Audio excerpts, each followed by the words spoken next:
Bom, tá entrando, tá ao vivo. Boa tarde, gente. Vamos aqui conversar com o Adriano Diogo, um grande companheiro, defensor dos direitos humanos, e ele vai falar um pouquinho para nós aqui sobre a Caminhada do Silêncio, que vai ocorrer no dia 31 de março. Então, eu queria que ele falasse um pouquinho sobre a Caminhada do Silêncio e o momento que a gente vive hoje no Brasil. Adriano, fica à vontade. Oi, Emílio, tudo bem? Oi, pessoal dos Jornalistas Livres. Então, na realidade, a Caminhada do Silêncio, que seria a segunda Caminhada do Silêncio, que ocorreu o ano passado, no dia 31 de março, no Parque de Ibirapuera, ela foi substituída, ela foi suspensa por uma vigília. Então, não vai ter a Caminhada do Silêncio presencial. Quer dizer, o ano passado, no Ibirapuera, no dia 31 de março, reuniu uma multidão de 10 mil pessoas. Essas pessoas, ou outras muito mais, estarão numa cadeia nacional, numa rede nacional, numa vigília nacional brasileira, que vai durar 24 horas, do dia 31 de março ao dia 1º.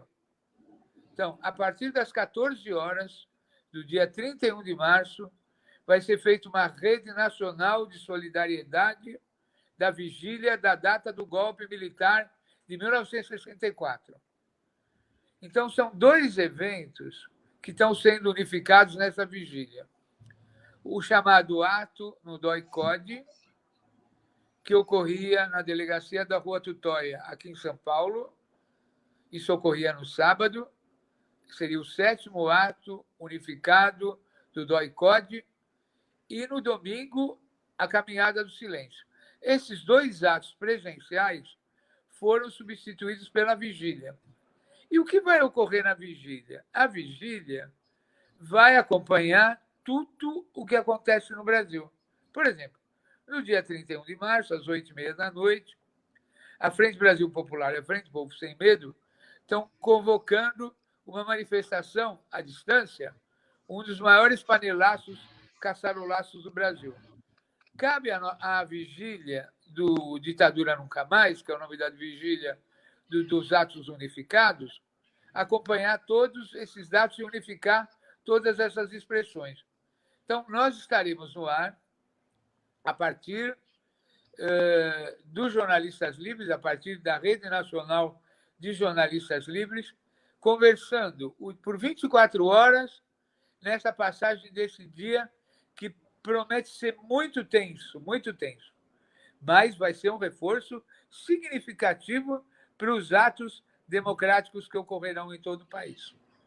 E uma solidariedade a todas as pessoas que estão na luta pela contenção da epidemia e da pandemia do coronavírus. É um ato civilizatório, é um ato onde, mais do que nunca, nós temos que permanecer juntos, conversando nessa noite, nessa dia, nessa madrugada, onde ocorrerá tanta coisa no Brasil, mas o que vai prevalecer é o bom senso, a solidariedade e a democracia. É para isso que nós estamos fazendo essa vigília cívica pela democracia. Então, Adriano, porque assim, hoje nós estamos numa questão muito importante de salvar vidas, né? E há uma pressão muito grande do mercado financeiro para que o Brasil volte a funcionar, a economia volte a funcionar. Na ditadura militar também, nós presenciamos ativistas de direitos humanos tentando salvar vidas, né? Pessoas. Eu queria que você falasse um pouco sobre isso. Eu acho que tem uma diferença fundamental dos dias de Vidas. hoje. O som está muito entrecortado. Não sei se você já terminou a sua pergunta, mas eu acho que tem uma diferença fundamental da época da ditadura militar para os dias de hoje, que é o seguinte: o Brasil pode estar dividido em dois segmentos, mas nós, os democratas, as pessoas da resistência ou as pessoas que resistiram à ditadura, estamos do mesmo lado que o povo brasileiro está se organizando, que é o lado da saúde, que é o lado de evitar a contaminação em massa, para evitar o que aconteceu na Itália, evitar o que está acontecendo na Espanha. É o equilíbrio, o bom senso, a justiça. Claramente, as nossas teses estão em consonância com a maioria do povo brasileiro. Coisa que, em 64, nós fomos acuados, isolados, como se nós fôssemos os adversários do povo brasileiro, os inimigos do povo brasileiro. Principalmente a mídia, a grande mídia empresarial, corporativa, fazia essa leitura, que as pessoas de bem, as pessoas democráticas, as pessoas de esquerda, o governo legalmente constituído estava no polo antipovo. Hoje não tem esse risco. Hoje nós estamos no polo certo e reconhecidos por tal. Então, quem está no polo equivocado, qual é o polo equivocado para traduzir como se fosse um glossário? Tem o polo que acha que a coisa mais importante é a vida da população e o outro polo que acha que mais importante é o lucro das empresas. São essas duas, esse é o divisor de águas. Nós estamos no polo que a maioria do povo brasileiro acha como uma coisa mais racional, mais correta. Não. Eu acho que nós estamos no caminho certo. Eles é que estão cometendo erros diários. Essa última campanha, hoje, né, estamos falando, podemos usar a expressão hoje, nessa sexta-feira que nós estamos falando do Brasil, essa última campanha publicitária para negar o direito ao descanso, negar o direito à reclusão, negar que a economia e o capitalismo e seus recursos estão acima de qualquer direito do cidadão, principalmente dos trabalhadores, isso é uma coisa equivocada. Então, nós estamos no caminho certo. Lógico que a hora que essa pandemia passar, aí nós vamos discutir um novo modelo de sociedade com esse capitalismo podre e selvagem, que não dá mais conta. Mas agora é o momento de salvar vidas, é o momento da solidariedade. Por isso a importância da vigília que nós vamos fazer durante 24 horas, substituindo os atos presenciais. É uma vigília para que nada de mal ocorra no Brasil. Por isso que nós temos que estar acordados, solidários, conversando entre nós, para saber tudo o que está acontecendo no Brasil. Então, Adriano, uma coisa que você falou, acho que é muito importante. Toda essa situação do coronavírus, de certa forma, não está desmascarando esse discurso obscurantista do governo Bolsonaro e não está fazendo com que a ciência vença, né? E acho que isso é um ponto importante da conjuntura. Eu queria te ouvir. Não, você falou tudo, Emílio. O que aconteceu? O desatino, essa forma assustadora desse governo Bolsonaro, ele tinha todo o apoio. Estava tendo todo o apoio desses setores empresariais e midiáticos. Onde houve a ruptura? Onde houve a quebra? Quando apareceu a notícia da pandemia, esses setores neoliberais e autoritários ficaram do lado da loucura. Não reconheceram a doença, não reconheceram a pandemia e fizeram o discurso antipovo. Foi aí que houve a ruptura. Porque até então, os planos deles estavam sendo festejados como a salvação da lavoura nacional. E nós estávamos num canto, isolados, pequenininhos, tentando se fazer.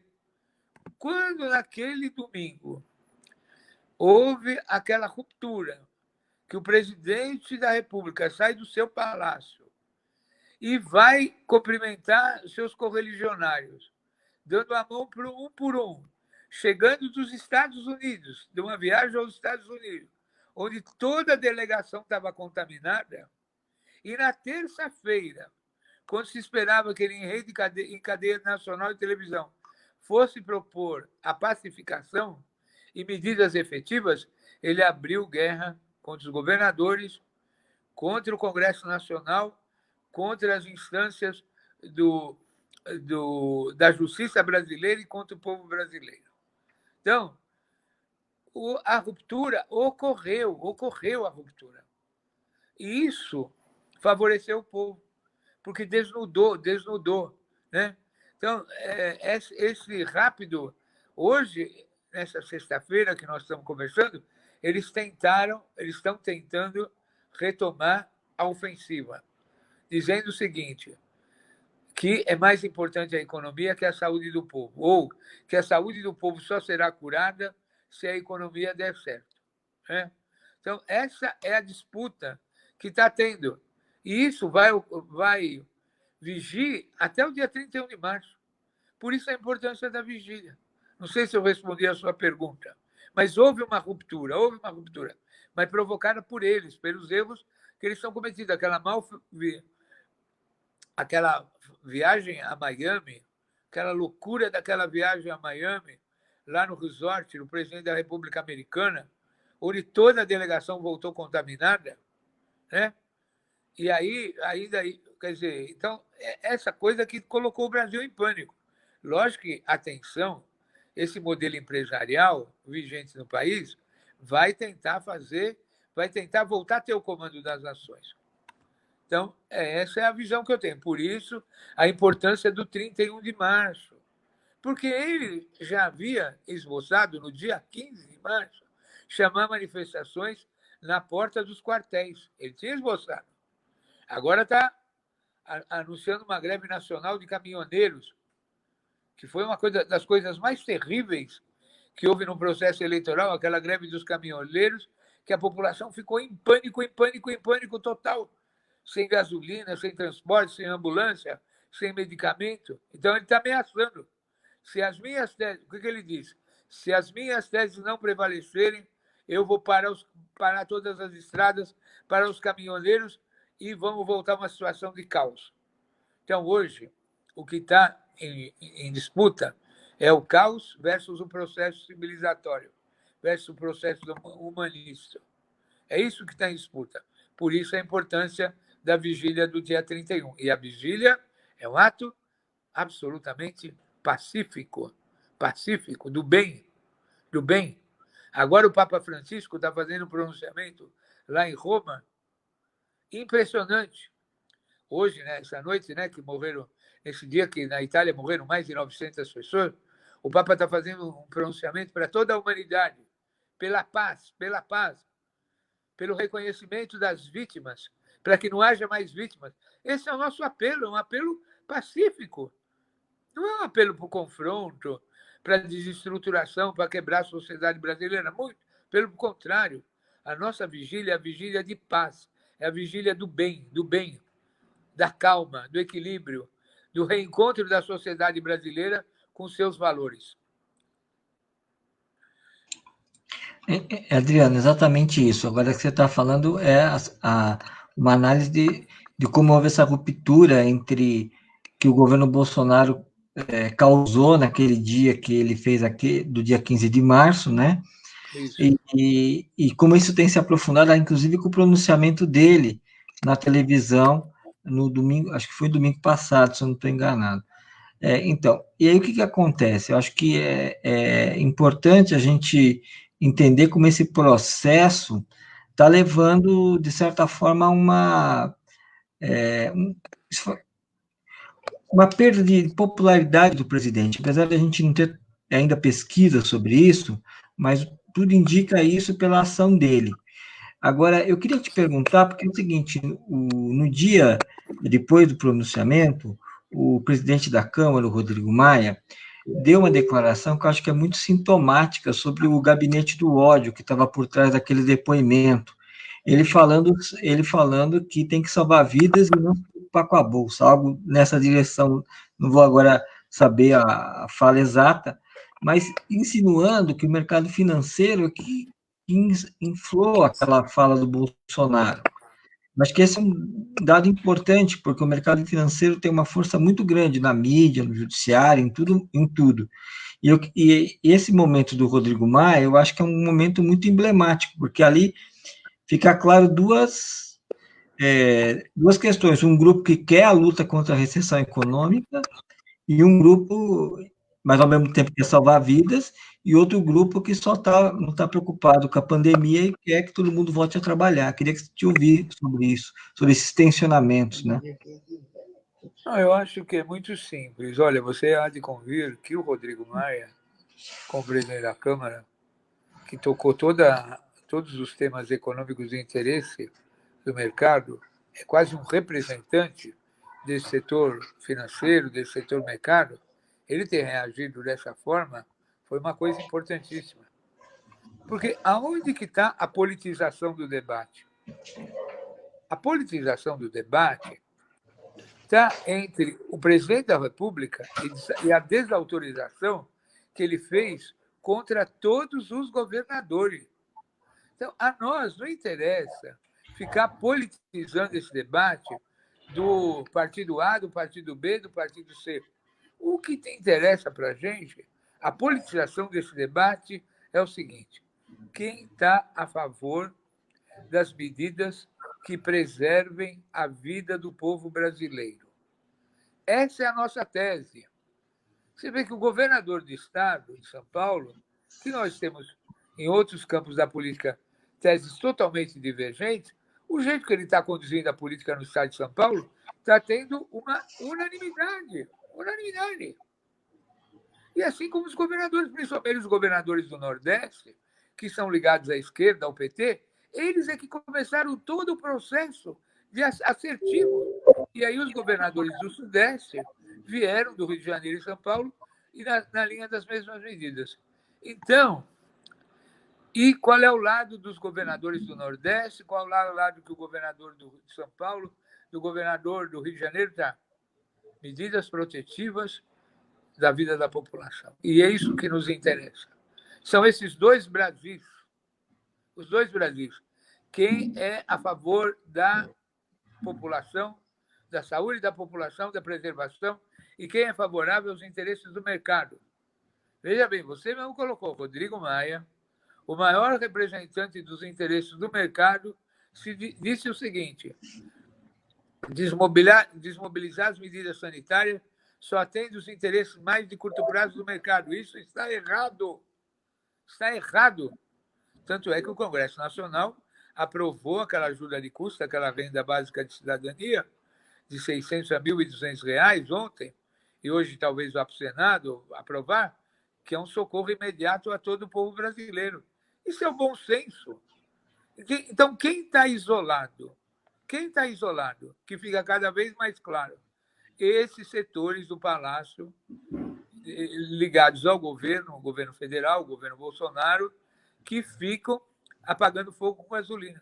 Esse vídeo, distribuído pela Presidência da República, essa madrugada, dizendo que não tem que preservar vidas, que a coisa mais importante é que a economia funcione, independente da preservação da vida do povo brasileiro, foi outro erro, outro tiro no pé, que jamais poderia, produzido com dinheiro público, veiculado nas redes oficiais. Então, se nós tivermos clareza, calma e equilíbrio para discutir com o povo brasileiro e com todas as forças políticas, que só tem dois lados, desculpe esse maniqueísmo, é o bem e o mal. É o bem e o mal. É o bem e o mal. É isso que está em discussão. O que é o bem? O bem é o bem-estar do povo brasileiro. O que é o mal? A prevalência do lucro, da economia, em detrimento da salvação de vidas. O recolhimento de São Paulo, esse estancamento das relações, esse recolhimento da população, já achatou a curva, diminuiu o pico da curva. O que quer dizer isso? Melhorou as condições da transmissão intervivos.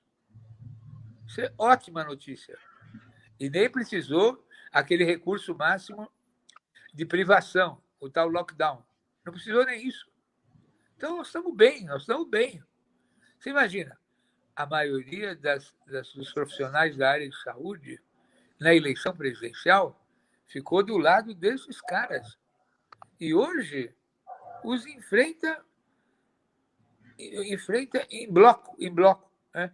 Até o programa Mais Médicos, que foi um dos maiores crimes que esse governo atual fez contra o povo brasileiro, acabar com o programa Mais Médicos, está sendo ressuscitado. Então, nós estamos indo bem.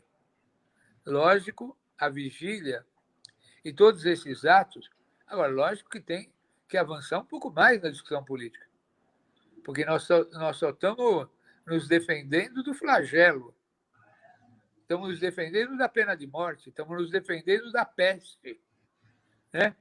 Só estamos nos defendendo, ainda não estamos propondo nada em substituição ao modelo que está sendo proposto.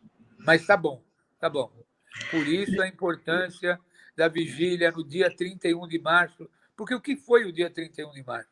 O dia 31 de março de 1964 foi a implantação da ditadura mais sangrenta que houve no Brasil, que durou 21 anos.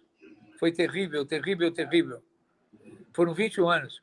E o que nós estamos falando hoje? Nós não queremos que essa praga que foi instalada no Brasil de novo vá durar mais 21 anos. É isso que nós estamos querendo falar.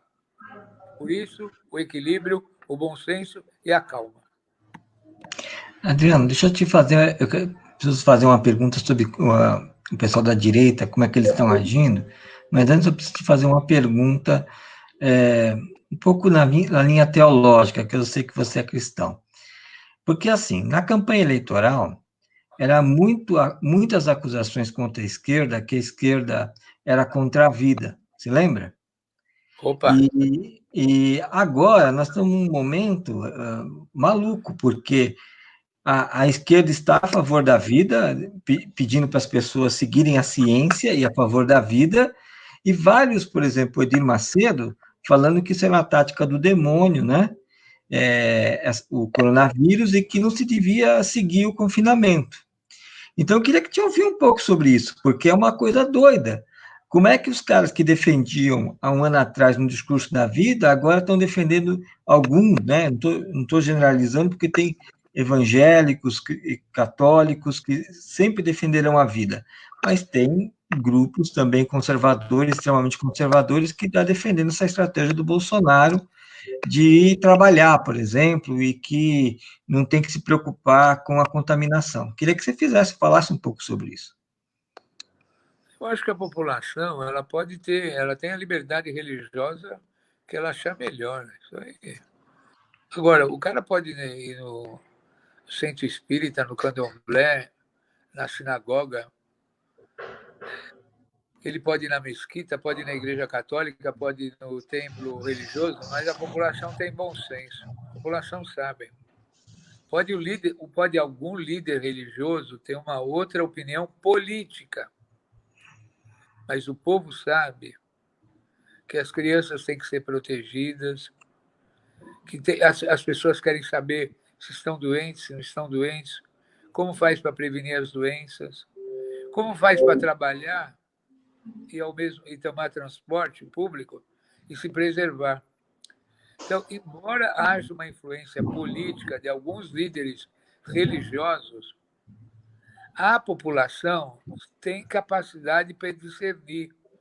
Teve problema na eleição, que houve uma condução política de vários segmentos, como a gente fala, os segmentos evangélicos, sim, mas essa loucura de dizer que não precisa preservar a vida das pessoas, que tanto faz, que precisa todo mundo ir para a rua, que o que vale é o lucro, que as empresas têm que funcionar, pode ser quem for para falar isso, a pessoa percebe.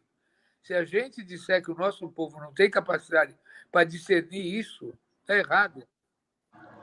Lógico que tem uma condução. Tudo tem condução política. Mas tem o lado do bom senso das pessoas. Por exemplo, tem lugares que são lugares obrigatórios que têm que ficar funcionando.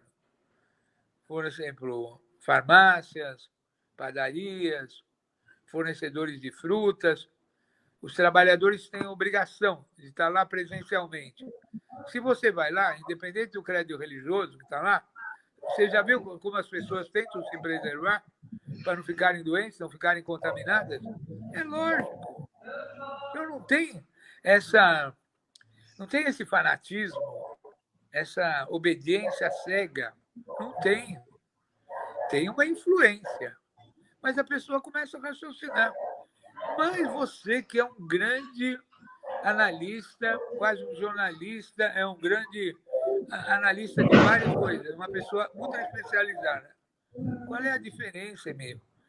Esses setores da mídia conservadora, empresarial, que são sempre favoráveis ao neoliberalismo, aos ricos, aos poderosos, eles estão com uma posição frontalmente contra a loucura. Frontalmente. Gente que vem defender todo dia o mercado financeiro, agora está falando, não está errado esse troço. Vai deixar o povo morrer em detrimento do lucro? Não. Então, isso que eu acho que é o grande momento.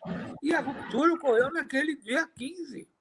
Quando eles voltaram dos Estados Unidos, com aquelas malas cheias de, digamos assim, de compromissos que eles assumiram lá, da Venezuela, disso, daquilo outro, eles voltaram com um monte de encargos. E um dos encargos que eles voltaram era desmoralizar a pandemia. Esse era o encargo maior. Mas eles quebraram a cara. Né? Então, vamos aproveitar esse momento que eles estão errando. Porque eu sou totalmente cristão, eu sou católico, mas eu converso perfeitamente com os meus irmãos evangélicos. Todo mundo, gente do bem, gente de bem, gente de valores. Não tem essa dos caras querer ir para o suicídio coletivo, como se fosse uma manada, como se fosse um gado, como pejorativamente é chamado as pessoas que aceitam as teses dele. O Brasil mudou. Eu tenho muita fé, muita esperança nisso. O pior seria se nós estivéssemos do lado equivocado. Dizer, não, nós temos que não respeitar essas medidas sanitárias, são exageradas, não é? Como houve lá em Milão. O prefeito de Milão hoje reconhece. Milão a todo vapor, Milão tem que funcionar, e agora, ó. Olha lá, exato. Até o primeiro-ministro da Inglaterra está contaminado, até o príncipe, né? O príncipe Charles. Enfim, o que nós temos que ficar é do lado do bom senso, do lado do povo. E nós, os cristãos, temos a obrigação, por mais mal interpretados que sejamos, ficar do lado das pessoas mais pobres, mais vulneráveis, das favelas, que vão ser os primeiros a serem atingidos pela pandemia, que não vai ter hospital.